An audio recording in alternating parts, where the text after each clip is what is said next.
Awesome. Hail, Internet. Thank you, everybody, for joining us today. I have a wonderful guest host panel joining us for Tarran Tuesdays. R.H. Snow is currently under the weather, and the Black Knight is still on vacation for just a tad bit longer. But with us, we have Frederic. How you doing, Frederic? Hey there, I'm doing great. How you doing, James? I'm always doing well. Maji? Hello. How is everybody? Hopefully everybody's lively because we got an hour and a half to kill. How about you, Otter? How are you doing? Hello, hello. I came here for the fish, but I'm not seeing any. All right. It might get fishy. Today we're going to be talking about those things that inspire us, good and bad alike. We were talking a little bit about that behind the scenes because we're all working on separate projects. Some of us writers, obviously, Frederic, yourself, you're an illustrator, and you're going to be diving into writing soon. Is there any sort of like stories that you've been pulling from lately? Not lately. I've written the plot for the first comic, the 24 pages, but it feels like I put that aside and now I'm just drawing it, going through the plot that's pre-drawn. There's another writing step after the art is done where I do the dialogue word balloons that will get adapted from the first and second drafts.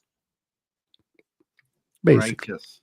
Yeah. Righteous, right? It's all part of the interesting process of being a more than just a comic book artist. It's a, what would you call, is there a particular word for a French comic book artist other than French comic book artist? Because it's a different style.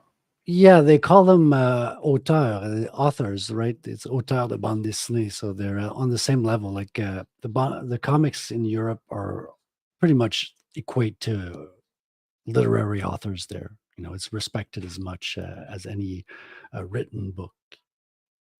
Righteous. I knew it was on par with them. I didn't know if they called them authors as it is. Illustrative author, maybe? I don't know. Sounds like Dessinateur, yeah, you'll have dessinateur, which basically translates to drawer, you know, so the écrivain and dessinateur will distinguish them, but they're probably both considered authors in a way. Righteous. That's so interesting to me. Yeah, a lot of times you see the artists do a lot more of the whole process, like penciling, inking, as well as the coloring. Whereas in America, it's kind of divided a little bit more to meet the fast deadlines. In Europe, they usually work on an album once a year, and the albums will be anywhere from 48 pages to maybe 64 or 72 sometimes. Is an album like just a single hardcover story, or is it just like yeah, it can, the story can still be in parts. Like you can have albums that are just part one. That happens a lot. You just have the first one that leads you in, and but it's still like a 72-page intro, so it's still a legit story. And yeah, that happens a lot. You have some that are self-contained, but a lot are just like parts of a series. Nice. Way different from American comics, obviously. Yeah, and Japanese manga too. No, yeah, everybody's got their own style apparently, and we're creating our own style here in the Iron Age as well. I think, you know, even within the written craft, I've been seeing a lot of like things that you hear a lot of authors say you have to do or go through or whatnot to become a great author, and people challenging them to an extent. It's nice to see a lot more authors who are, I guess, for a lack of better words, educated in writing. If that makes sense, you know. I don't think there's anything wrong with being educated in writing. It's just having a healthy disrespect for the rules at the same time. Yeah, exactly. It's where the art comes in, that's for sure. Yeah. Hopefully you understand the rules you're breaking and not going in like a bull in a china shop. Right. And that's the good thing about knowing kind of like the established writing tropes, what's considered good and bad form. It really helps you whenever you decide to break things. Exactly. And that's partially why I wanted to choose this broad topic, because you can pick up a lot of those rules just by being an avid consumer in general, you know? Like I read a lot of I used to read a lot on almost exclusively pulp for a while, and you'd pick up a lot of particular tropes that they would use. You'd be able to start noticing particular story beats and can almost tell when the bad thing was going to happen, and without it just occurring through the literary sense. You know, you can almost just tell by the story beats, like, oh, this is this particular writer, so something spontaneous is going to happen near the third act, so to say. Oh, we're reading Robert E. Howard, and at some point he's going to say Steely Thews. The author Yeah. that comes to mind is M. Night Shyamalan. You always knew you had like this one big world-changing twist at some point. Yeah, and that kind of also ended Mhm. up being his undoing in a lot of ways. Yeah.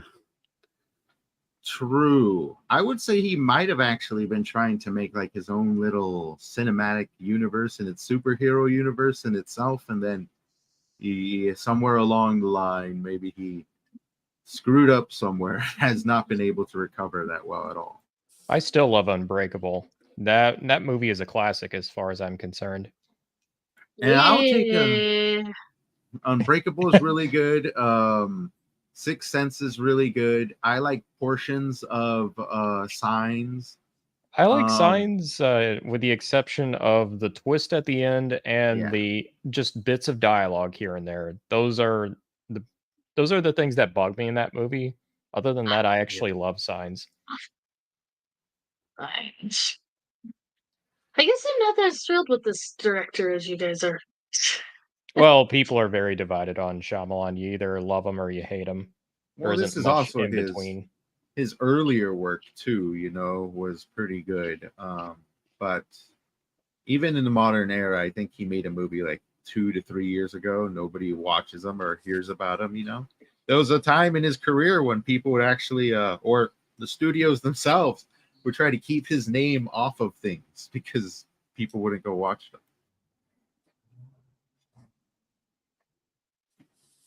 And I think when it comes to Shyamalan, he's probably a great example of how not to write dialogue as well. Because, like you were saying, Otter, small things here and there, and for a lot of it, for me, was really jarring character dialogue at times. I'm not sure if you picked that up in a number of his works. Yeah, for me, it's easiest to point out in Signs. It's just like little bits that what's the main character's name? Graham and his brother that'll have where it's just like it's very short, like half sentences, and it sounds super jarring. I'm like, nobody I know of talks this way. It's just really awkward. It's kind of helped a little bit with Mel Gibson's acting. Like I think a lot of the dialogue in his movies is kind of saved through the acting. Like I think Bruce Willis in The Sixth Sense, he does a very, very good job with kind of like handling that dialogue. He can actually deliver it pretty well. But Yeah. I think a lot of where you notice bad dialogue in his movies kind of comes down to the acting because the writing itself is not the best, at least for character dialogue. I Well, thought The part Sixth of it Sense had is- decent character dialogue. Go ahead, Margie. Well, part of it is a lot of his dialogue is like Otter's saying is stiff. It just doesn't feel natural. It doesn't feel like the character. In The Sixth Sense, it's like he was also saying, Bruce Willis has that wide range of acting that he can portray the emotion, unlike the dialogue that didn't help him. Signs, it was just very, very dry. Yeah, that's for sure. Bruce Willis, funny enough, most people don't know this. He actually started off as a comedic actor. He started off in comedy. I believe that. You see bits and pieces of it in Die Hard. Definitely, and that might be a great way for an actor to start because you got to be versatile to be in comedy. At least I think so. I don't know. Maybe there's some lazy comedy actors out there. What was his breakout role again? Was it, I might be getting the name wrong. Was it Moonlighters? I think that was the one that really helped his career take off in a small way. I don't know per se, to be honest. Possibly. I don't know. Frederic, you don't seem that like was the like largest. a very flamboyant character he was playing in that show. Very flamboyant. It's like the exact opposite of what he plays in The Sixth Sense. Probably then, because if you look at a lot of his early comedy, you know, it's much different than what you'd see in, say, Die Hard and things of that nature. Definitely a career shift along the way. He might have got typecast as a badass. No, That's not the worst but thing his that can happen to you.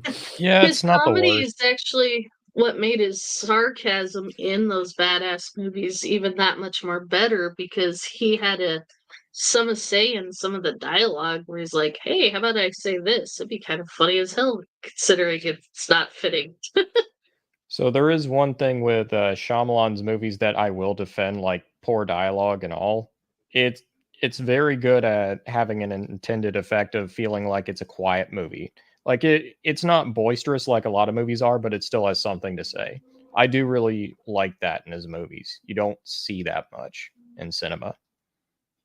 That's how I kind of feel about Roland Emmerich. If there's one good thing I can say about him is he knows how to set a scene. Like all of his large wide angle shots all look pretty epic and beautiful. And like, hey, this is pretty good. Except it's, you know, a Roland Emmerich film, so you know it's about aliens attacking something.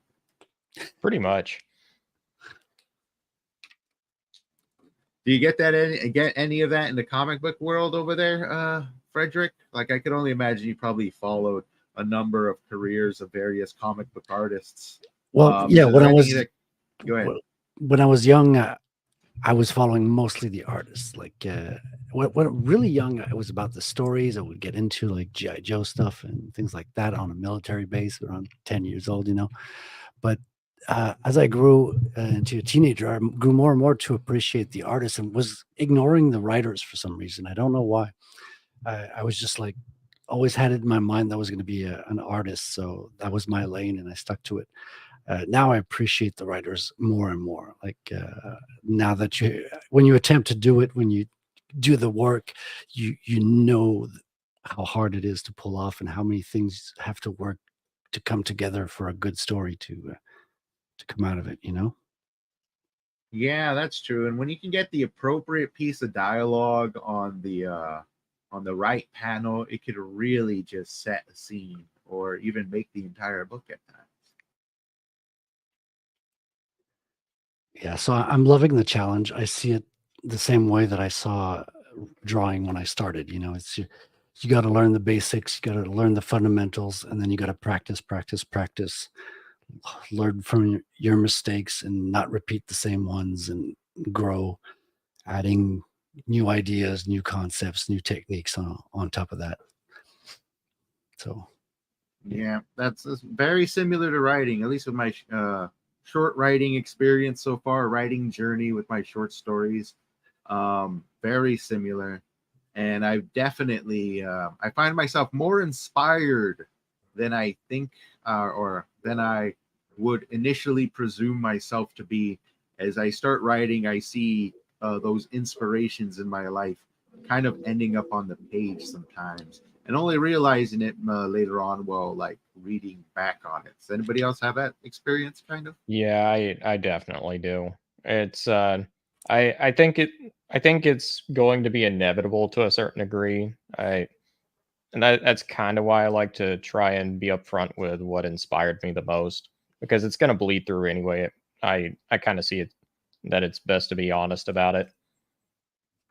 I hear you. Well, what are those inspirations that keep finding themselves in your work? Well, a few of them are intentional. Some of them not quite so much. They just kind of happened. Like you could argue that the most intentional inspiration, like for my book, the Curse of the Star Raids, was it was Fawford and the Gray Mouser.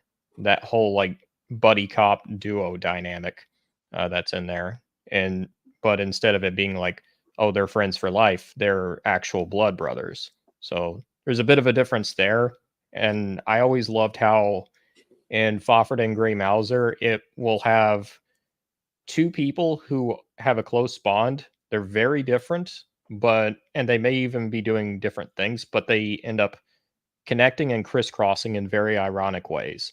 And it'll kind of like make a fun little twist to the final story. I love that. I love all of that stuff. And that's kind of like That was one of the big things I sort of wanted to add my own twist to, and yeah, that was probably the biggest one anyway. Nice, nice. Yeah, I find it difficult to escape Doc Savage sometimes in some of my writings. I But still need to Machi, read Doc Savage, honestly. that's a good one. You're gonna like it. You're gonna really like Doc Savage. I and if keep you getting read, that feeling that I'll really enjoy it. I see the cover art, and yeah, I'm like, okay, that looks fun. It just looks very very simple.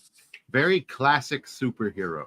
Very classic superhero. It's a joy. It's gonna remind you of a lot of the classic the classic heroes of the past for sure, because this is what inspired them all that we think of comic book wise.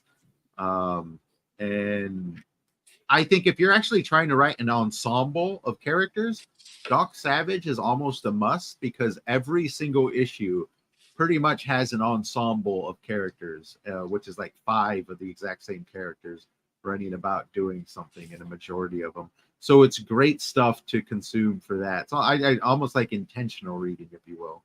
But Maji, you have one hell of a piece of literature you're working on. Besides the literal parody / joke inspiration, what are the things media wise that keep you writing?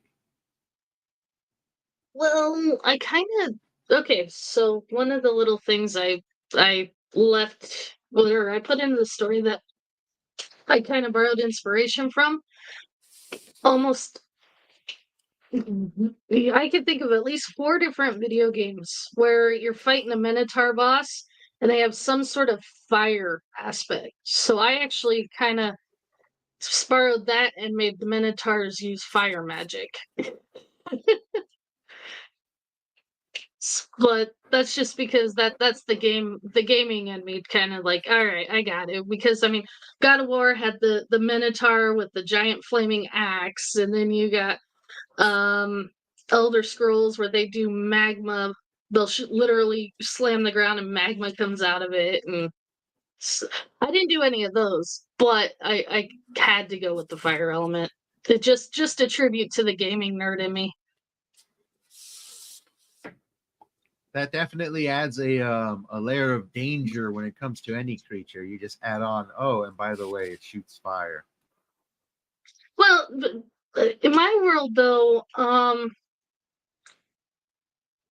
trying to remember where I saw it. It was in a show.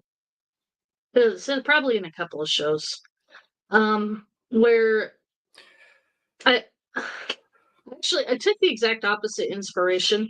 So the one thing I could not get into is Dragon Ball Z because it was a power on top of a power on top of a power on top of a power. That's a fair So criticism. I mean their muscles have muscles that don't even exist.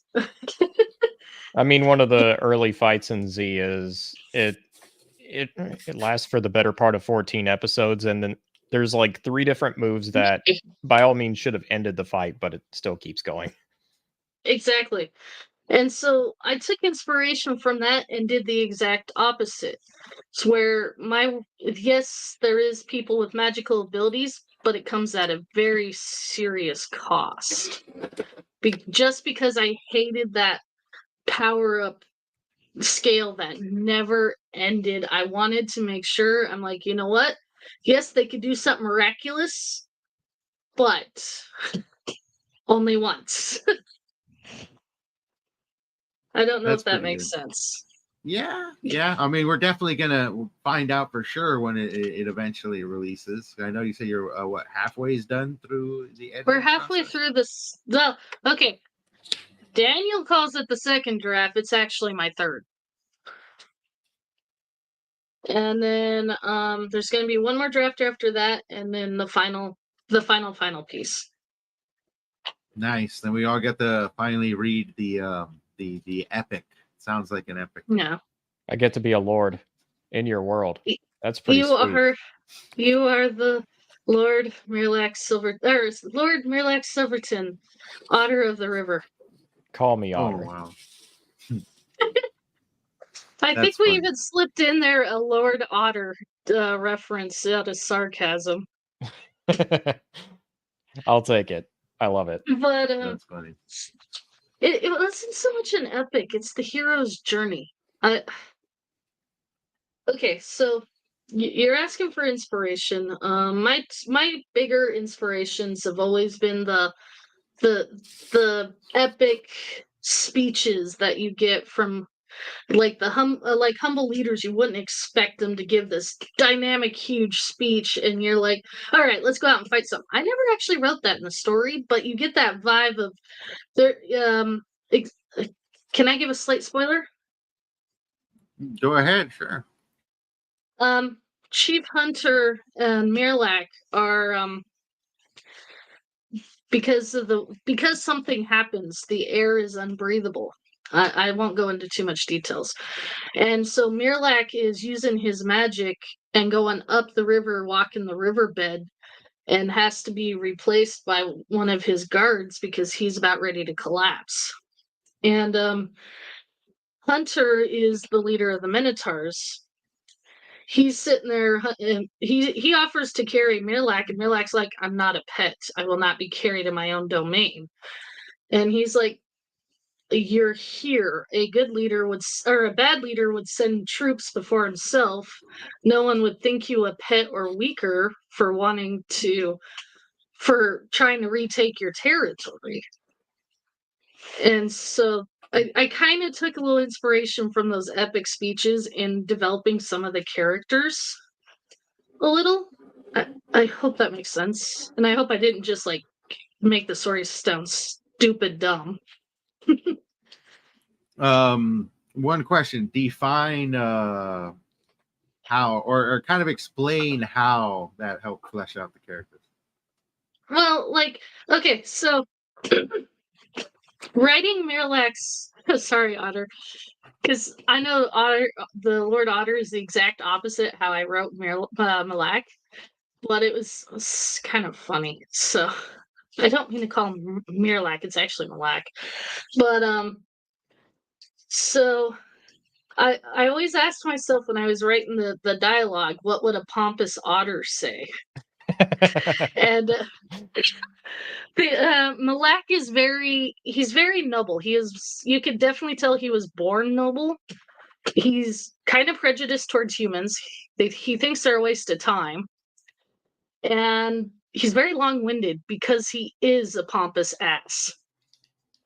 And so for him to admit that he's weak and tired is like an extra burden to him almost. It's almost more painful than just trying to suck it up and trudge through the situation. 'Tis true, I'll have you know.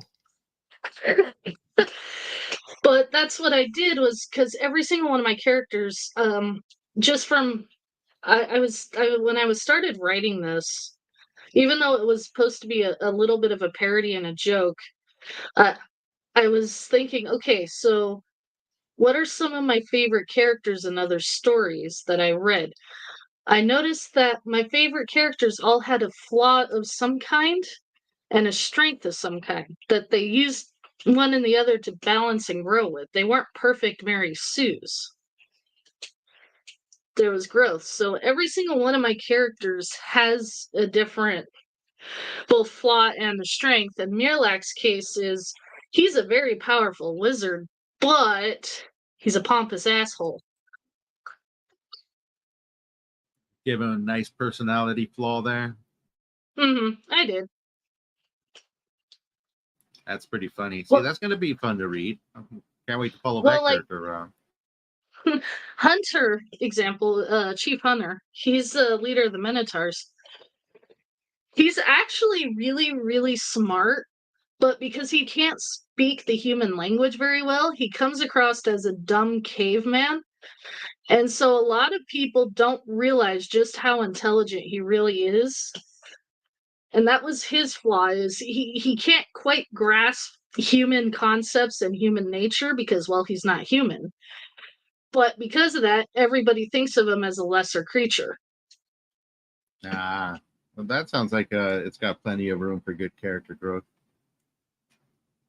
It actually, it reminds me, has anybody seen the movie with Ringo Starr called Caveman. Anybody? Any takers? I don't think that I is have cool. actually. I don't think I've It's heard old of it. school. I'm trying It's to got- remember. It's got Ringo Starr and Dennis Quaid in it. A young Yeah, Dennis Quaid. I've heard of it, but I've never seen it.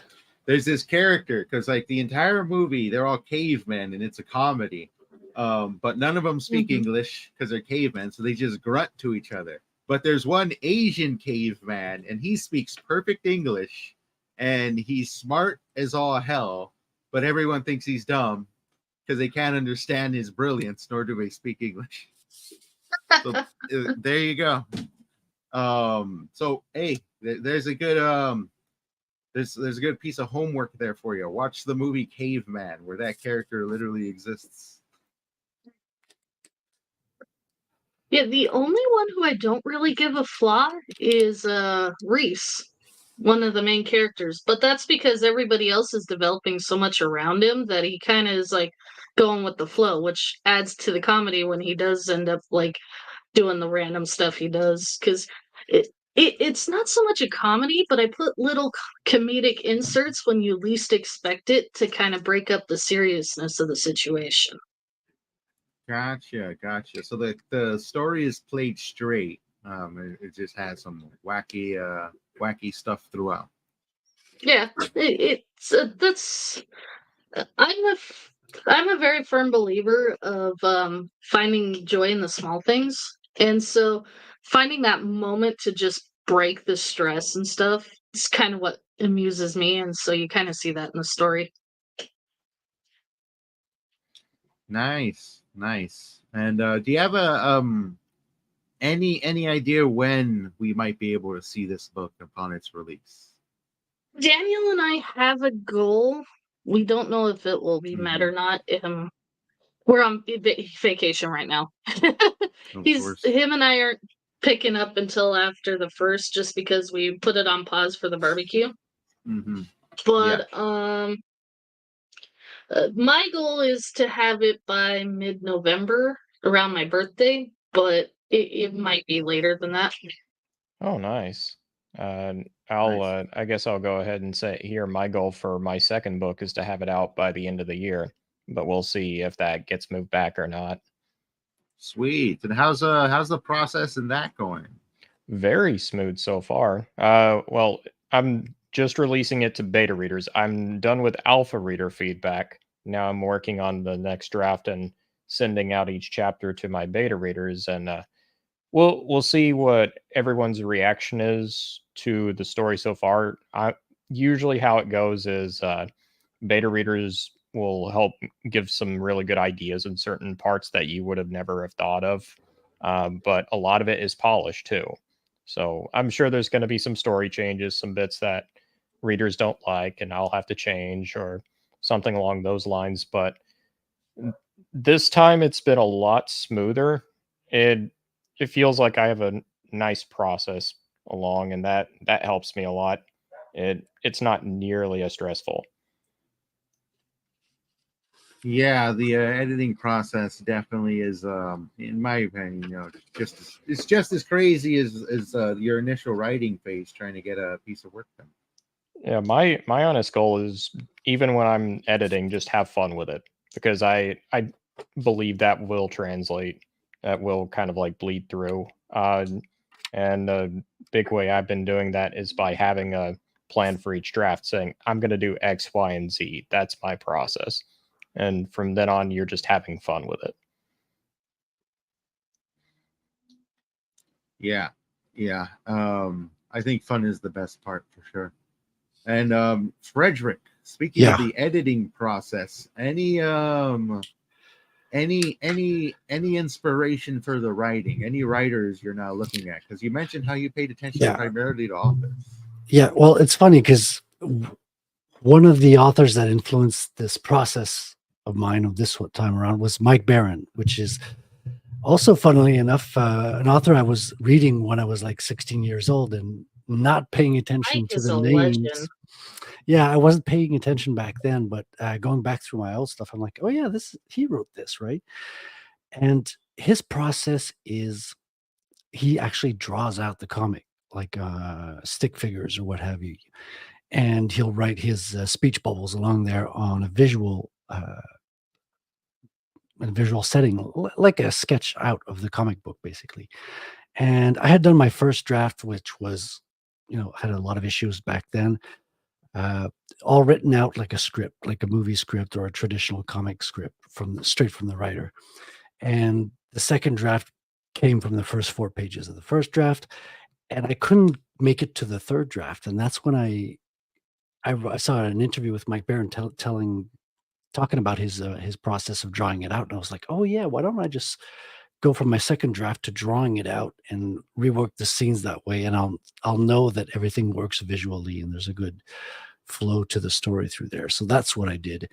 And I did a little bit of editing that was just like, okay, add a page here, remove a page here. That was just like notes after that, and then straight to drawing from there. And that's what I've been doing, drawing from that last sketch, basically. I know Gendy Tartakovsky does something similar. Whenever it's him and his team animating something, they don't have a script. They do the storyboard first, so that the artwork is actually telling the story. Yeah, 100%. Hopefully, if your artwork is, if you can tell what's going on with the artwork, it's much less burden on the words after that. Your words can almost be poetry on top of that, because you know what's going on. Definitely. And have you seen a process, like an improvement in your editing process since you implemented that? It's hard to tell because I'm still in the process of my first book. I'll probably have wiser words on when I'm working on my second one. But so far things seem to be flowing well. I'm always kind of second guessing myself, since I have no experience with the whole creating a comic from writing. I've created comics in the past, but they were not from my words. They weren't my written scripts. So yeah, I'm wondering, did I cut too much? Should I have let the scenes play out a little longer and things like that? But it's hard to say until the final words have been put in. So we'll see what it looks like when I get there. At least in my experience, what's helped the most has been beta readers giving their thoughts, and also once you actually release it, what reviews say. Then you'll get a really good idea of how much is too much, or Yeah, well, how little is too little. I'm definitely gonna get the scripted versions out to beta readers as much as possible to catch as many of the problems I can. Like, the art will be done. There won't be any major changes unless everyone tells me something really doesn't work. But there's still room to like wiggle with the actual dialogue and stuff. I'm actually really grateful that I confused alpha and beta, because I thought the original, because I got the first draft done and then I did the second one. I thought it was ready for beta and all that, so I actually got some volunteers for beta.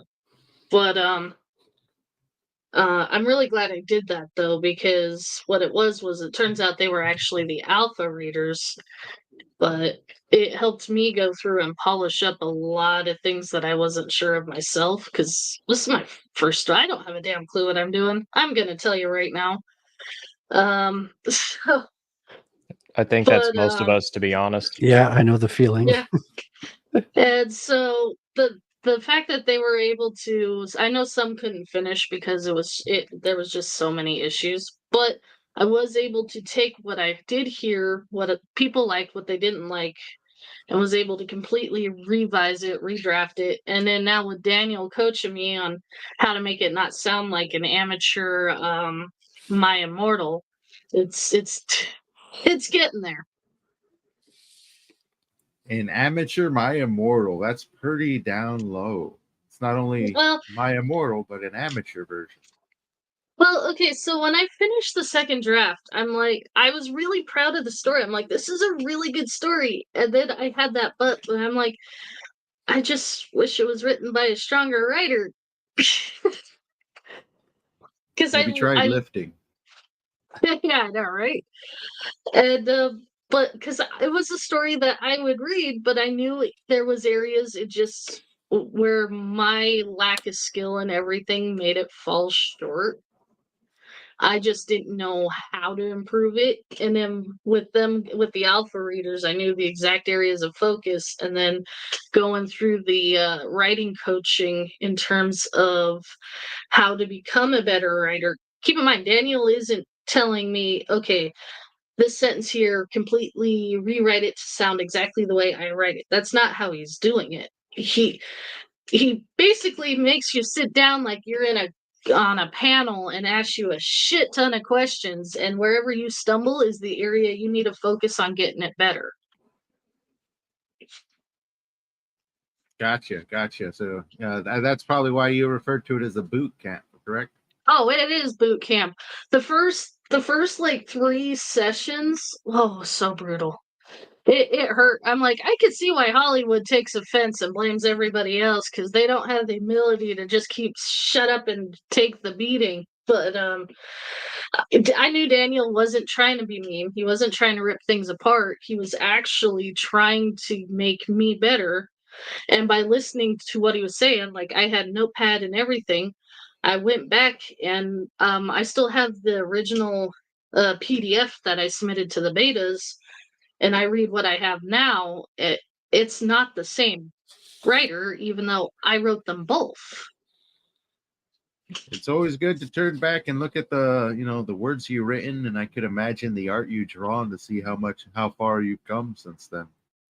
Oh, it's crazy. And then that's actually why there's going to be another draft, is because I've noticed even now from the start of the lessons, because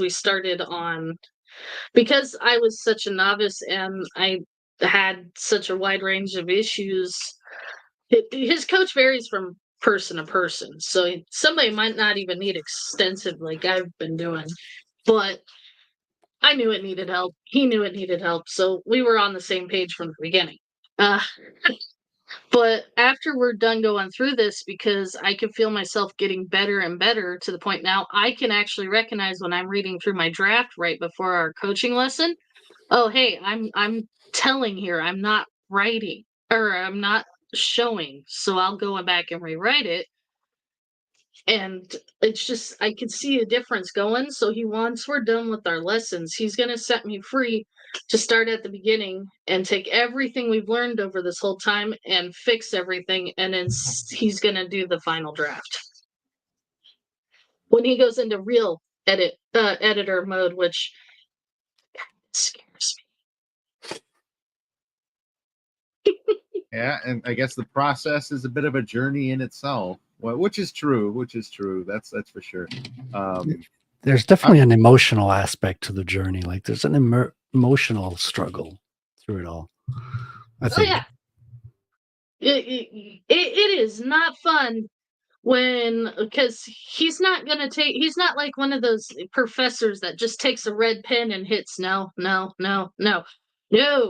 Like I said, you get grilled. You get your ass grilled like he's a reporter or a really nerdy guy that looks way too much into a single sentence and wants to know how that works a mechanic in a sci-fi film, okay? He gets into that level of phase. I've been to way too many cons. But he goes into that phase and you don't even you feel like a 5-year-old being scolded with just battered with questions. Why did you shove that into the socket? Well, okay, for example, one of the very first things was I was describing the village, which I took inspiration. I used to live in Europe, so from my memory as a child, I took my inspiration from like the red clay roofs and the dark stone walls, stuff like that, and based the main village, or off of a European town. I basically took the Spanish tiles and combined it with the German bricking, or not German bricking, but the old stone buildings that you see sometimes in Italy and Germany and stuff like that. But so without even thinking about it, I was describing the river, and then I said the yellow stone with the white red tiles. He's like, wait, so does the river have the stone? Does the houses have the stone? Does the So he just yeah, I don't even know how to explain it, man. But he finds the flaws, and he finds the flaws. Applies a bit of critical thinking to every little statement. Yeah, I hope I'm making sense, and I'm not bashing him. Like, no, he's been a major help. Yeah, I'm getting that for sure. How's the editing process? How's the journey through the editing process been for you, Frederic? Um, I'm not sure. What do you can you? Because I kind of answered that earlier with the when I switch kind of different types of draft from text draft to a more kind of illustrative draft to now I'm drawing the actual art from there. But to be fair, there's still like storytelling when I start a new page because even though I have an idea of what's on the page, the way I'm going to present it is going to switch, and a lot of that can be affected by the moment. You know, what are my inspirations or what music I'm listening to that day. But there's always a little bit of storytelling right down to when you're taking a blank page and drawing the final panels there. Yeah, that's one thing I actually I don't know if we all partake in this. I can only assume. I know Frederic, you said you partake in this, but I love listening to just a particular genre of music while writing to kind of get me in the zone faster, or even change it up. Like when I need to write a more violent scene or something, maybe put on some more hardcore metal or something like that. You guys do the similar? 100%. 100%, especially in comics, because it's so important that your art has energy in it, because it's not just illustration like you're just doing a one-off illustration. You're telling a story and it has to move from panel to panel, and your drawings have to feel alive. I think that's more important than the actual accuracy of visual representation. I feel like the characters seem to have to come to life on the page. All And right. the best way to do that is to listen to music that drives you, man. If you can feel the emotion, because you got to feel the emotion before you can draw it. I think it's got to be the same thing when you write, right? You got to like have the emotion going through your veins and your mind and be, immersed in it to best represented on the page after that. For me personally, it definitely does. I feel like it helps get that first draft out faster. Find myself at them, I'm in the appropriate, listening to the right music in the appropriate mood or emotional state. I could probably punch out like 1,000 words in less than a half hour worth of usable content to, raw but usable content. But speaking of things that we hate, because that was also an aspect of those things that we dislike. You're talking about emotion, and the art you do has a lot of emotion in it. For a comic book, you need that emotion. I was checking out some panels from ISOM, and it seems like they were lacking a lot of emotion, almost like it was, what's the appropriate terminology? Like crapped out, if Yeah, that makes sense. it's 3D assets. He's using references not just for the vehicles, but for the people as well. Some people have gone through that like with a fine tooth comb. Like the most telling panel is when he's lying on the couch, because the couch is a 3D asset which has no weight into the cushions, and the ISOM figure is from a standing ISOM that's just rotated to be like hovering above the couch. So he's supposed to be lying on the couch, but it's a 3D asset hovering over another other 3D asset, right? There's no weight, there's no humanity, there's no feeling in those kinds of panels. Yeah, and it blows heavily, especially for something that a lot of people were looking forward to. It's kind of interesting, and that feels very uninspired. It might be the dangers of not having appropriate inspiration there, passion behind your work, is you end up with something like that, or even if you might get had, because being that it's the American comic book industry, completely different. You have people who focus on the color, people who focus on the writing, people who focus on the illustrations, and it seems like his illustrator, though a big name, kind of just ran away with the money. I mean, I think he worked for big companies. He's still working on ISOM 3. I don't think he ran anywhere. Is he? And Still Eric Eric does not feel gypped at all. He stands by it, and he makes fun of people who point out the 3D assets. They've like come up with T-shirts saying "my 3D assets," you know. So they actually Wow. think it's funny that people get offended by using those levels of those tools in the books, because they That's a equate it shame. to references, which all comic artists do. Like I have references for Mhm. my truck, but I have like a little toy truck that I use as a reference and draw from the side. But it's a different thing when you just drop a 3D file, add a filter to it, and then go straight to the printer. You know, it's Yeah. there's a difference in the It's a placeholder. You're adding in a placeholder, working off of yeah. that. And that's a shame,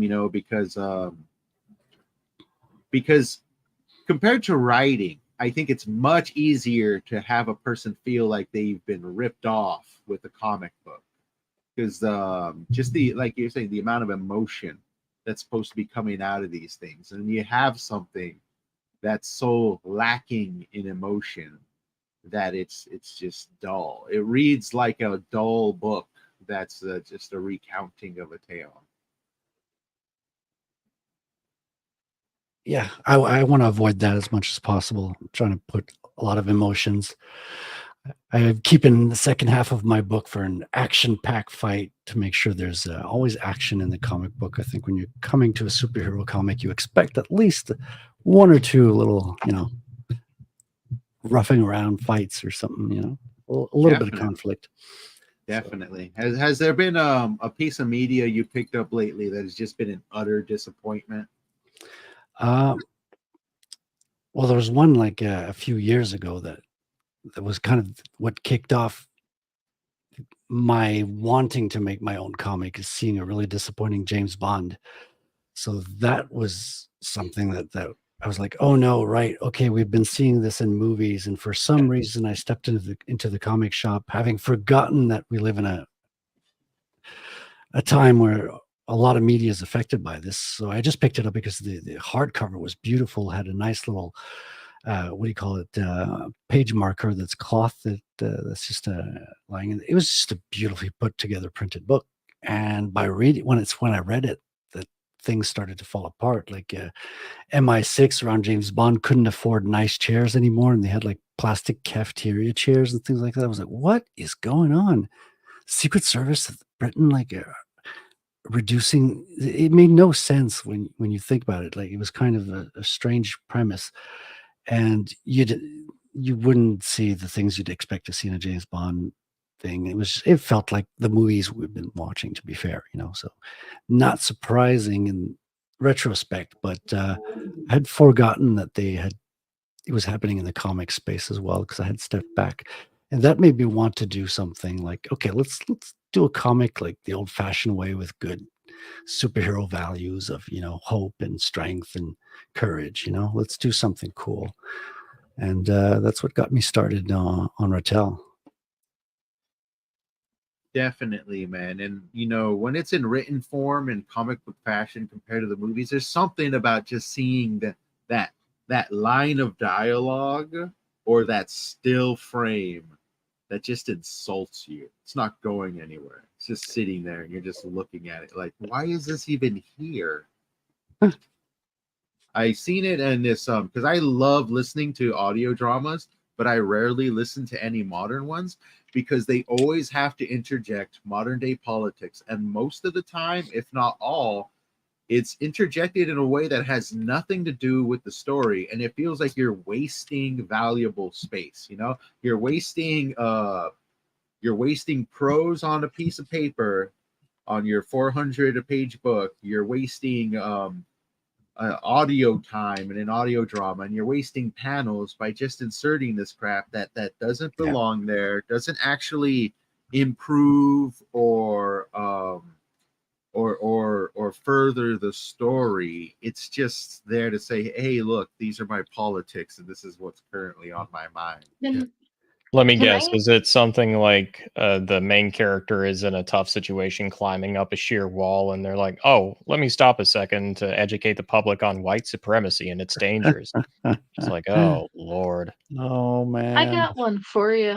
So there's a part in my story because technically there's two climaxes. I designed it to be like a roller coaster where you have a peak and then a cool and then another peak, right? Kind of like most fantasy epics have a part one and part two.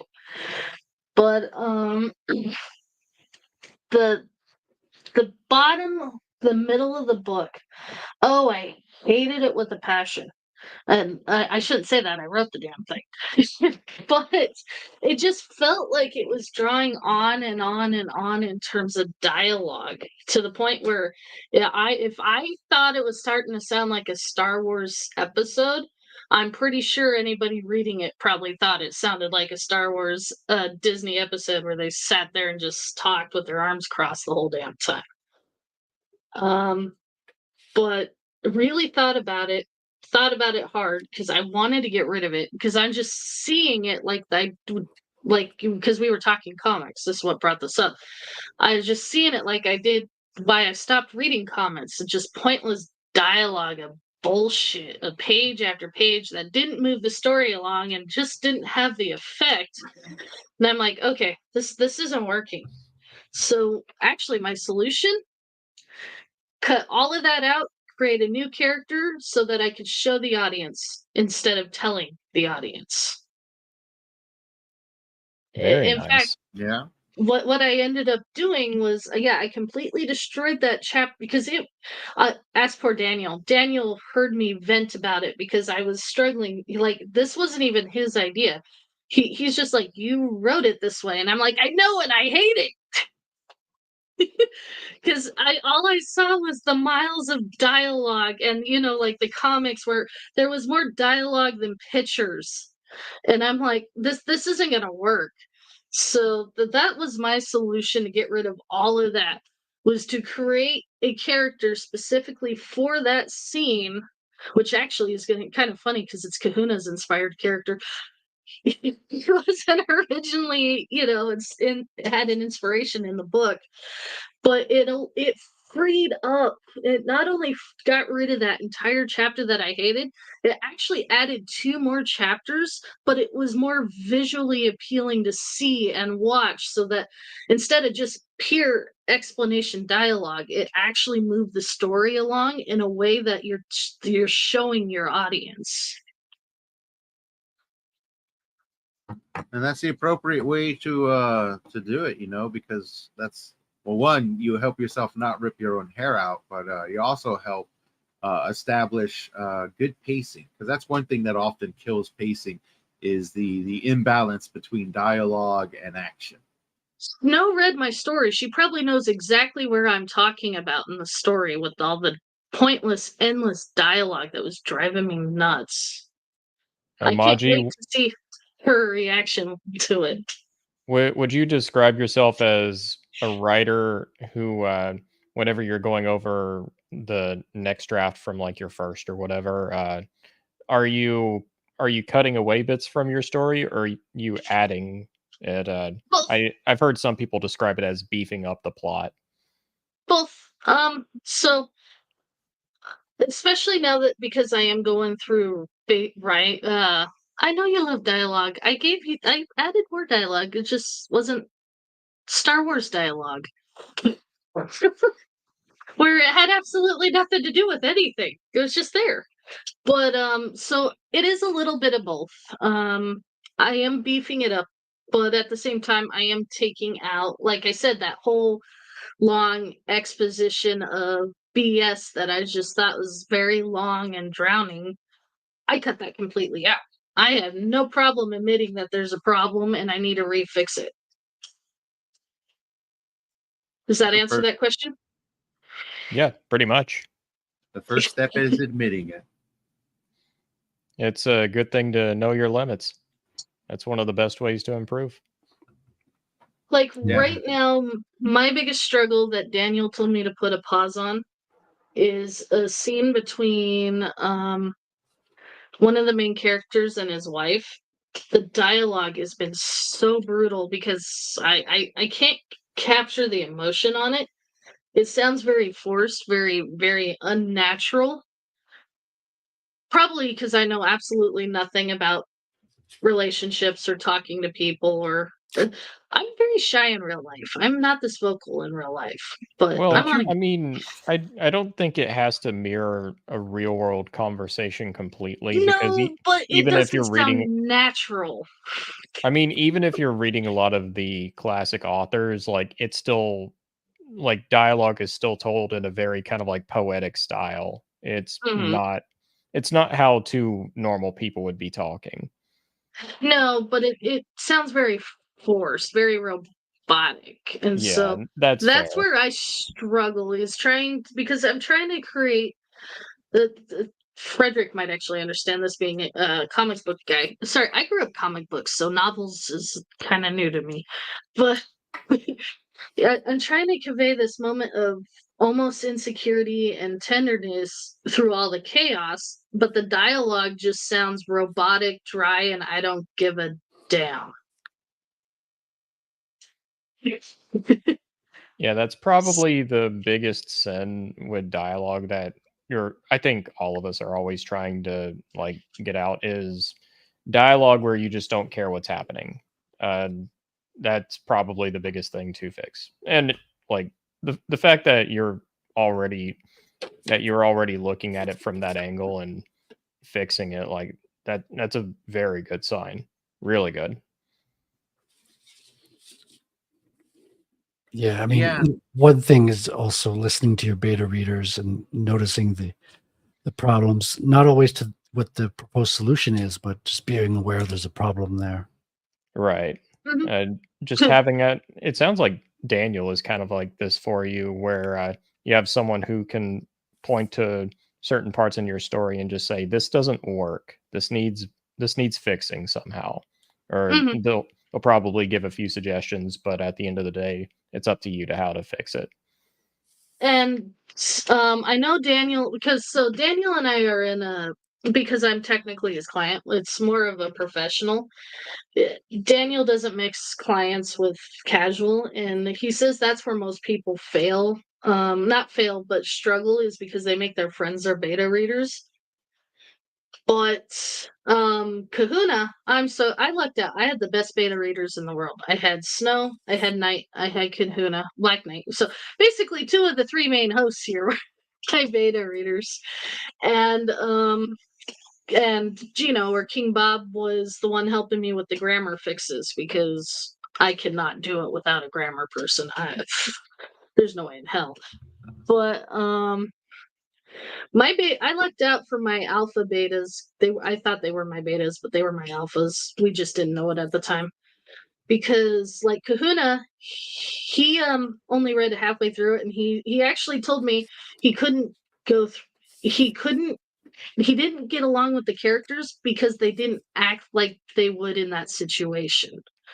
Which is one of the best things he could have told me was that the characters don't act believable. And so when I'm going through and rewriting that and keeping that in mind, I'm actually adding little bits and pieces to make them more real, to make them more relatable in terms of that situation and who they are, like the pompous otter character flaws and stuff like that. And I even put in a little bickering scene in there to just so that it does sound like real people in distress. How dare you imply that pompous otters have character flaws? Well, Pompous Otter is also trying to work with Quark, which Quark is a Billy Bob Sack inspired character. It sounds like it, especially if his name is Quark. Well, what's funny is how I spelled it. So I'm like, I don't want to be flagged for because Quark from Star Trek's copyrighted. So I spelled it KWUAR. So I spelled out the enunciation instead of how you would spell it properly. That's right. It's Otter Sue, or more accurately, Otter Stew. Wait, that sounds even worse.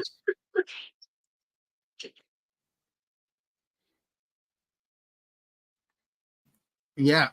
The editing and that's where I say it could be a journey because you can always walk away with a few fun stories or very agitating stories from your editing process.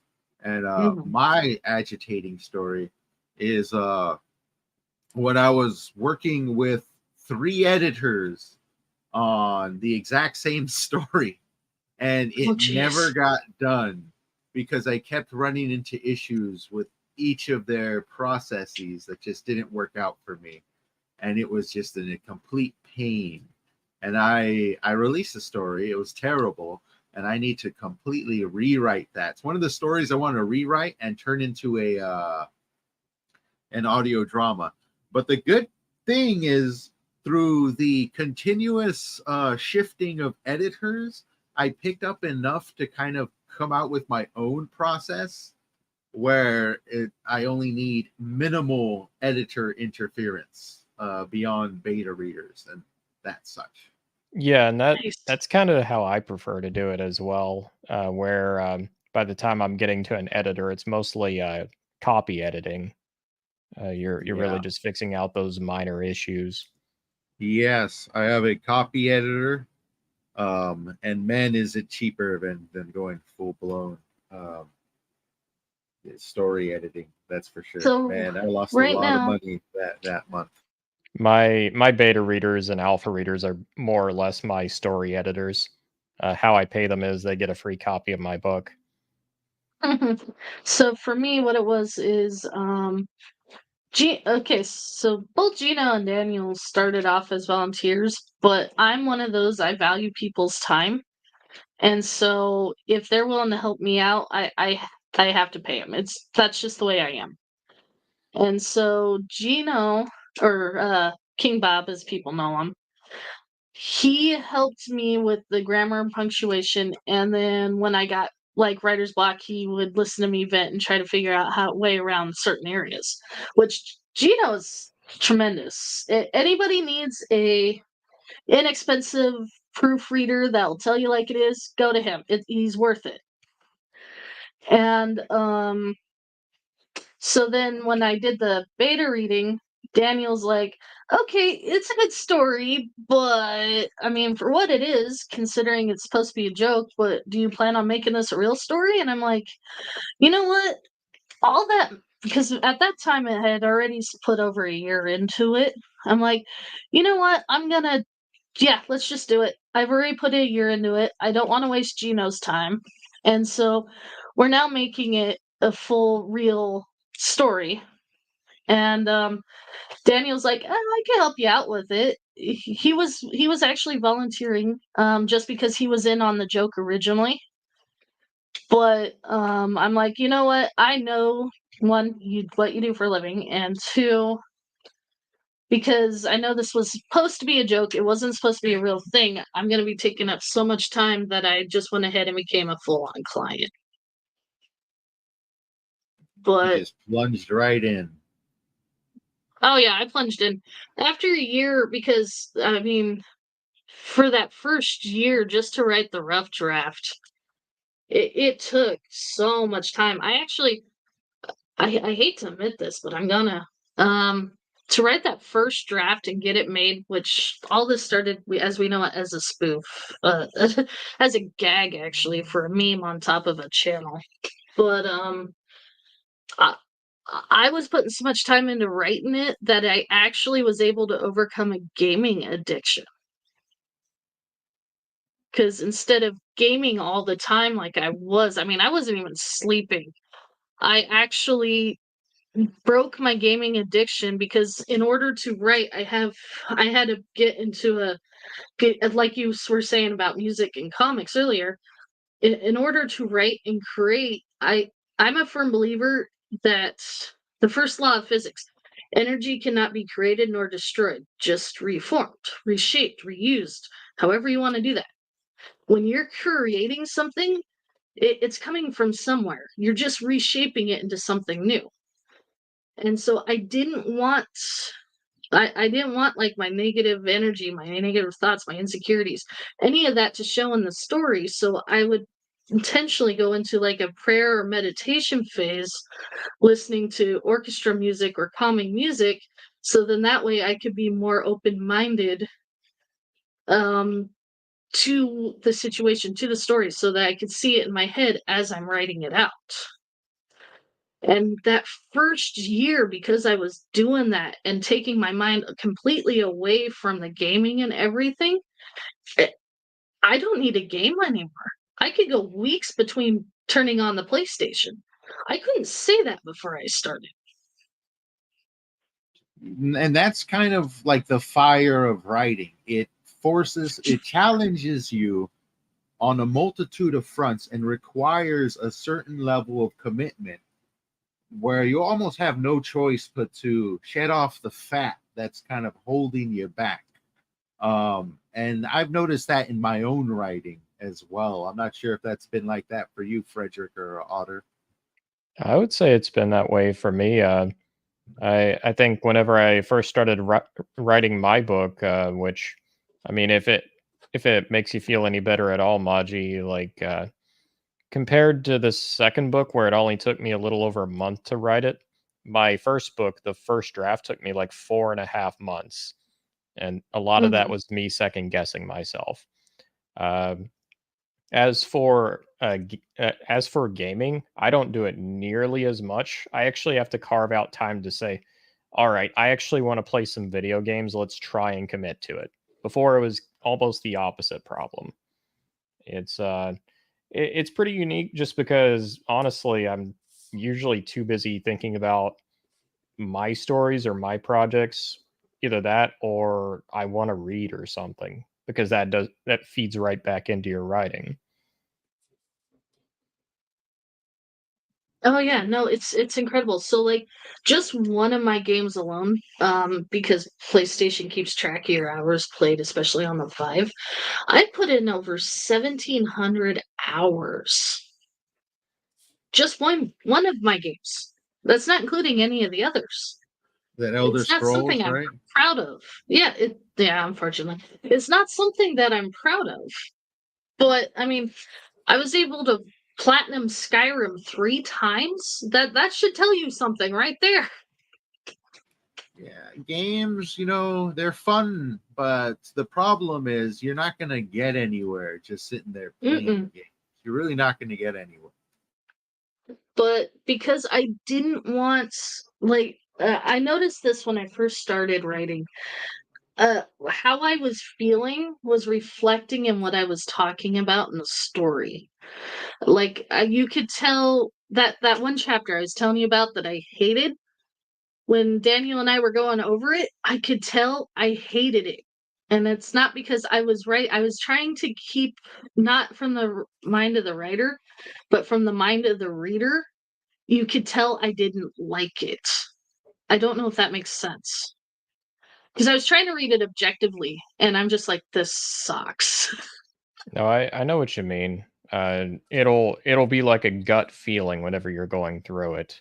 It'll be like, no, this is wrong. This is very wrong. Sometimes it's not even immediately obvious what's wrong. It's just you can feel it. Yeah, I feel that about drawing sometimes. I'm like, okay, like this one's not working. Got to erase a lot of times. And it's like a pacing issue. You can feel that the pacing's off. Or when you look at Frederic would know this. He's an artist. When you look at something and you can tell that the artist just didn't care, that was just a commission, versus when they actually do care. It's the finer details that no one I would care notice, about but my it commissions, reflects. Maji. But you know what I'm talking about. You've seen it in comic books. Yeah, for sure. For sure. I just picked up the mainline GI. I've been buying G.I. Joe comics, old and new, recently. And I pick up the main title line. And the art was like, you could tell the artist was a good artist. The anatomy, everything was holding up. But there's no excitement. There's nothing exciting. Like, you're like, dude, you got Zartan and Cobra Commander in a room, and they're just standing with their arms to their side. It's like, do right? something At with least the make them camera. pose, right? Yes, exactly. I was like, dude, come on. And you could tell he could draw well, but he was just drawing his page for the day. Like, you could tell he didn't have his favorite song on the radio, Right? He didn't have his favorite breakfast good to go, wasn't in the mood. There was nothing playful on a computer screen that nobody would notice. I mean, it's true. I mean, even like I was listening to the making of Fallout, a game I was playing recently, the original one. They had Mad Max on loop on a TV on the TV in the room they were working on. Like they had their inspirations like all plastered all over the place, and they were getting like letting all that affect them consciously and unconsciously.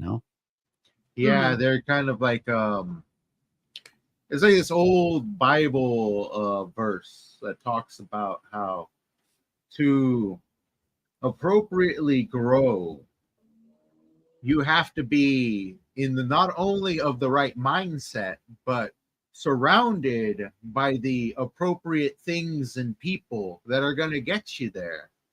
Because if you're not, that mindset alone isn't going to be enough to keep you going. You need more than just that. You need Yeah. and it also aids you of getting there quicker with less stumbles along the way. Yeah, because you're gonna have down days. You're gonna have days where you're like, okay, like I got a lot of real life problems falling down. Exactly. I still gotta do this page and be inspired, but my cat won't stop meowing. Yeah, you Yeah. gotta zone out and zone in and get into the story again. Get excited. I gotta ask you You guys, inspiration wise, yeah. do you all ever just listen to music sometimes and it's like a story is going along in your head, and that's kind of like a Mhm. great inspirational tool? Yep. I Oh didn't yeah. Yeah, know how common that was. That's so I don't have a car, and it's walking to work's about a 40-minute walk. So when I get like writer's block or something, I put on instrumental music, depending on what the scene was, the type of music. So if I'm trying to do, like I told you, I'm stuck with a conversation between a husband and a wife just after witnessing mass destruction. And so I would put on music to match that, more slow, trying to be more tender, whatnot. And then as I'm walking, just visualizing that scene in my head of, okay, if this was a movie, what would it look like? Yeah, that's pretty much how I do it too. Yeah. Same. very much. I have a super vivid imagination, so at times I can almost like picture perfect imagine scenes. And I just try to capture that image Same and here for sure. And that, yeah, that can try to even be a write it flaw like for that. me. Sometimes I'll just like imagine the visuals of a scene. But again, you talk to a nerd like Daniel or Billy Bob, and he'll ask you a bunch of, why is this happening? Why are they doing this? Yeah. Aren't they doing this? And you're like, okay, let me see if I can fill in those plot holes. But at the end of the day, too, you have to make sure that your story looks good and has an emotional impact, and it's you got to find a Yeah. balance between the two. That's exactly what I was about to say. You got to strike that balancing act. You have to have, for all medias, you need that appropriate balance. And the balance of what kind of, makes the balance shifts in between them when it comes to writing. Good writing, let's say good prose, appropriate prose mixed with decent pacing and storytelling. You got to strike that balance. I mean, even with the book I've been reading lately, this is kind of piggybacking a little bit off of what Frederick's saying. It feels like whenever you're first getting the idea for like a story or whatever you're trying to create, usually it's like a scene or an image in your mind, and that's kind of like where it starts, and you're filling in the blanks to get to that point, or that's what it seems to be a lot of the Yeah, time. yeah. There's a bit of reverse engineering the scene. Yeah, yeah. That actually happened with me. For those of you who have read my first chapter, that was originally inspired whenever I was living in an apartment at the time, and they have like a little gym there and kind of like the main complex. I end up going there, and right as I start exercising, it's like it feels like hurricane weather going right through, and then all of a sudden, in like 5 minutes, it's gone. I'm like, well, that was weird. Hang on, I've got a story idea, and that's kind of where the whole thing started.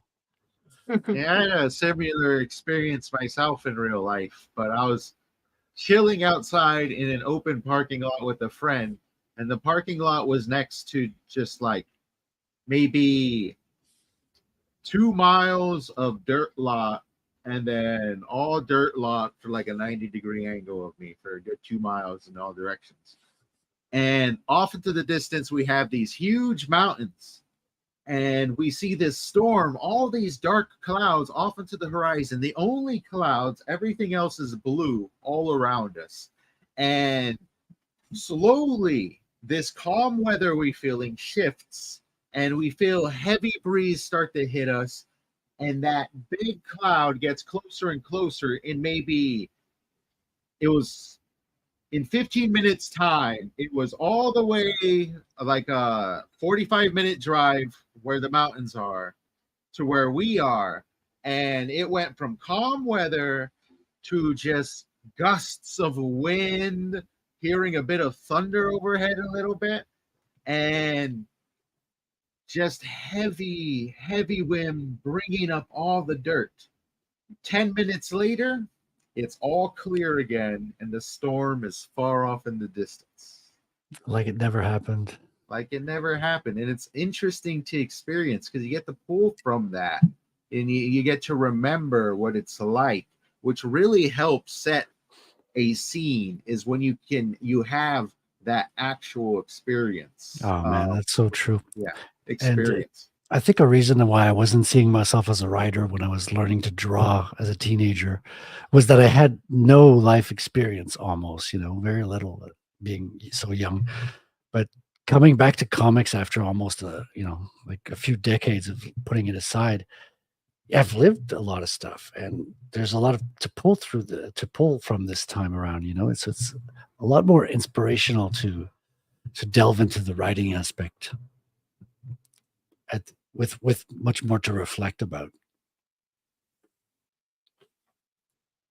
Definitely. As great as pulling from those things that inspire us are, there's no greater inspiration in general than our own life experience.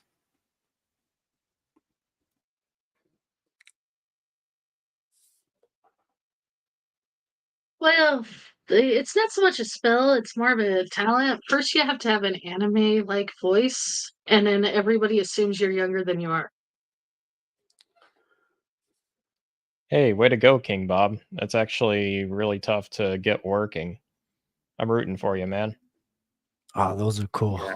I remember I was working on a side scroller, and man, it was like one of those side scrollers where you just point and click and your character shoots a gun in that direction. Kind of like, well, a lot of them anyways. But to be able to get to just point and click and get your character to aim up, shoot right there where you point and click, took me 2 days worth of problem solving, because what I essentially had to do is you're looking at through a camera that's set up prior that follows your character, but the camera isn't looking directly at your character. It's kind of leaned downward a little bit, because that kind of allows you, that vantage point allows you to see more of the world, more of the ground levels you're stepping on, your character stepping on.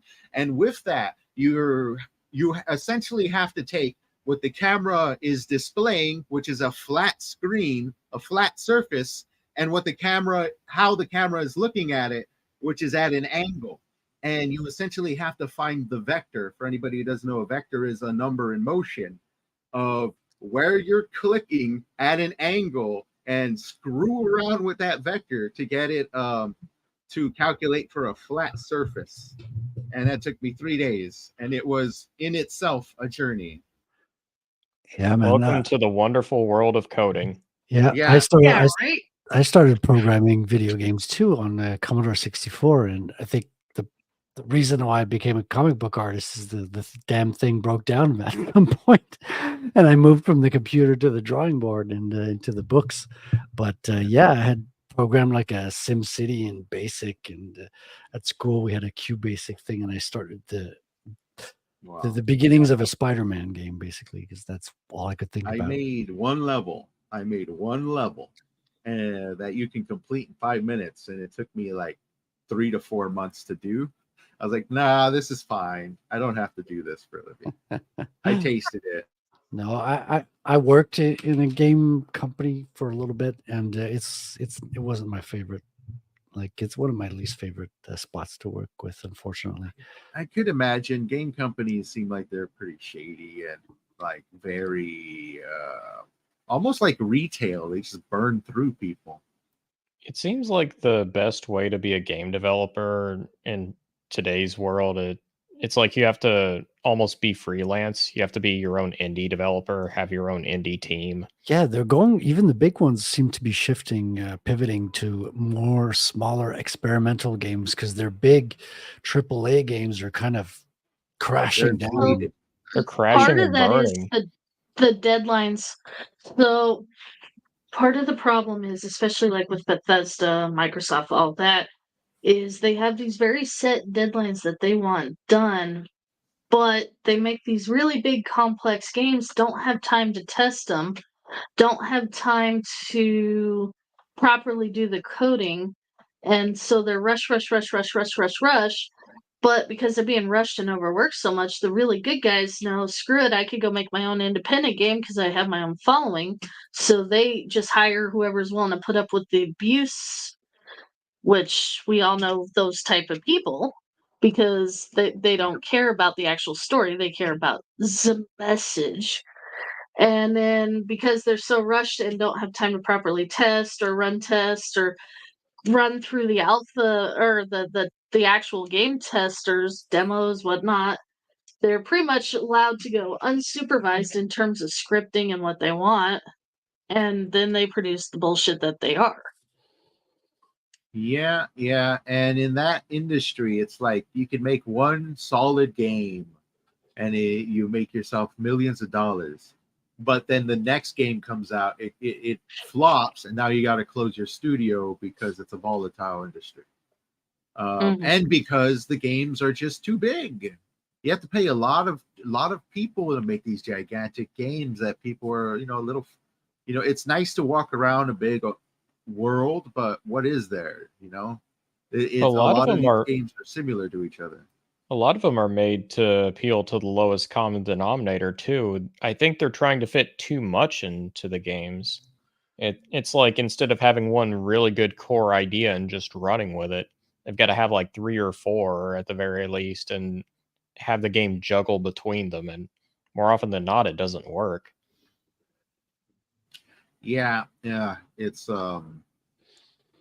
It helps open the window for indie developers to really shine, because when you see these big teams that could easily crush an independent team, if they produced something good, they could still just keep everyone out of the market. But because of their incompetency and the way that they do business, they have opened a gigantic window for many indie games to flourish on less than 5% the budget and less than 10% the manpower that these megacorps have been trying to produce games with.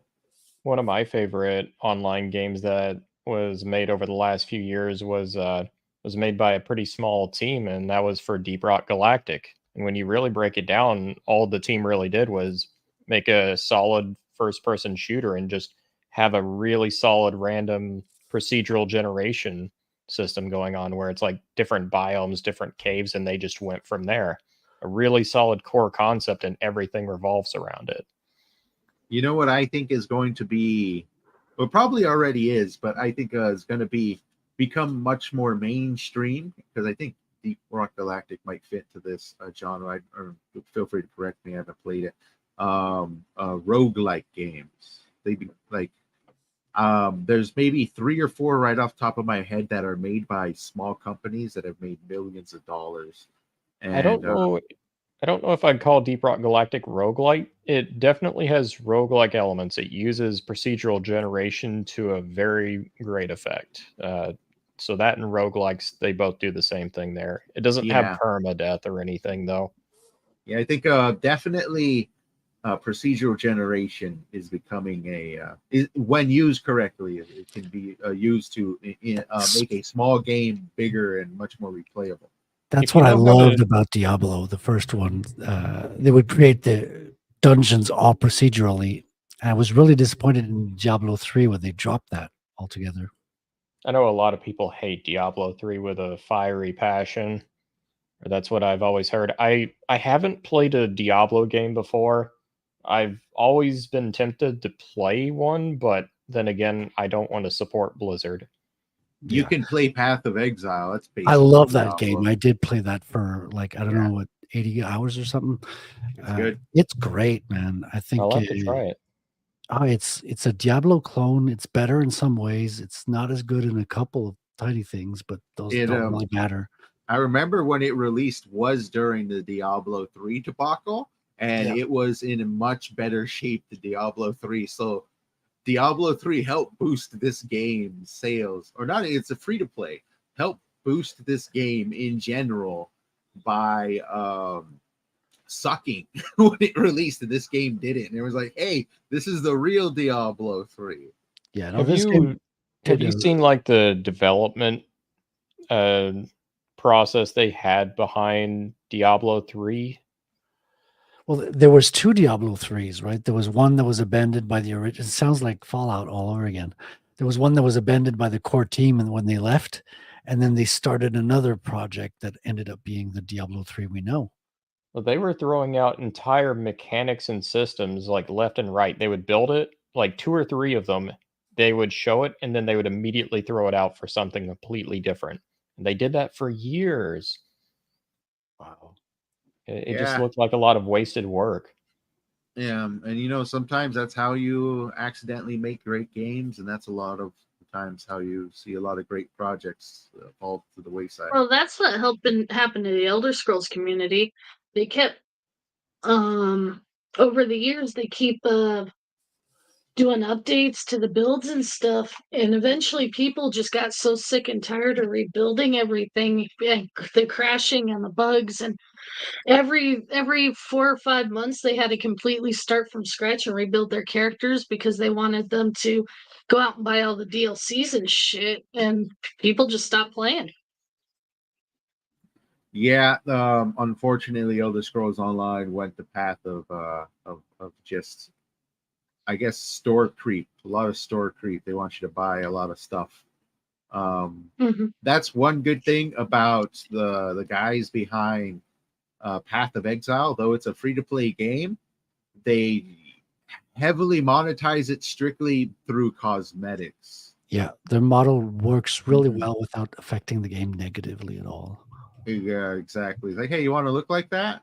Yeah, $15. It won't change the game at all. You won't gain anything new at all. You're just gonna look like that. So that game is hella fun. I just uninstalled it recently because I stopped playing, but I put in some good hours. Yeah, I had technical issues on my Mac, but like the fact that I could play it on Mac was almost incredible to start with. So Yeah, it I'm runs on Mac. actually downloading it right now.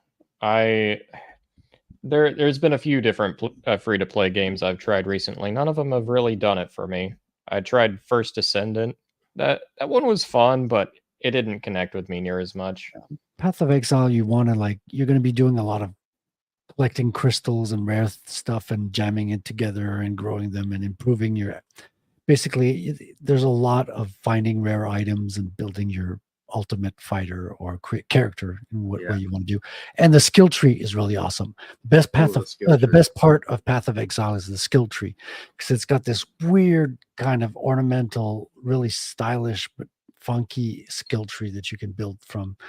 And I think that's half the fun of the game. I like that a lot better than looter shooters. I'm just not really a big looter shooter guy. I know everybody's different when it comes to it. It's just not really the type of game that I enjoy. Yeah. The good thing about Path of Exile, they have difficulty modes. So they also have a different difficulty mode where instead of there being a shit ton of loot everywhere, it only drop a little bit here, a little bit there. You better hope you find what you want because not a lot's going to hit the ground. Path of Exile works on Linux through Steam, which makes me a happy cat. So there's a lot of Path of Exile love today. Sounds like it's a very well optimized game if it's running on different OSs and it's easy to play. Yeah, the locations are beautiful. When you get past, I think four of the major levels, you can see some repetition in certain background elements. They reuse some stuff at some point. So if you don't mind that, it's a great, phenomenal game. You know. I mean, That's half I the. played Go ahead. played enough CRPGs to where it's like you go through a random encounter and it basically just repeats the map or whatever. So it Especially doesn't the really Japanese ones. Baldur's Gate does it. I've noticed that. That is the trick, or that's the art of game design. Most of a level is only going to be made with a handful of actual models, and the trick is to kind of hide it all so people don't really notice. Warframe is really bad at that. Yeah, they don't really give a damn, that Warframe. But it's to respect all your time. We're a minute over, so we're going to be wrapping everything up. Guys, why don't you tell us where we can find you? We start off with Lord Otter down there.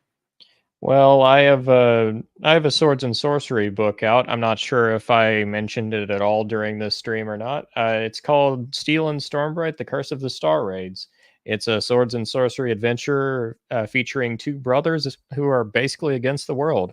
If you're interested in something that's along the lines of Conan the Barbarian, Fafhrd and the Grey Mouser with a hint of seinen anime, I think you'll like it.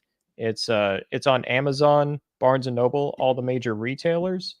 If you want to check out more of the Otter, I have a YouTube channel. I also have a Substack account, downstreampulp.substack.com.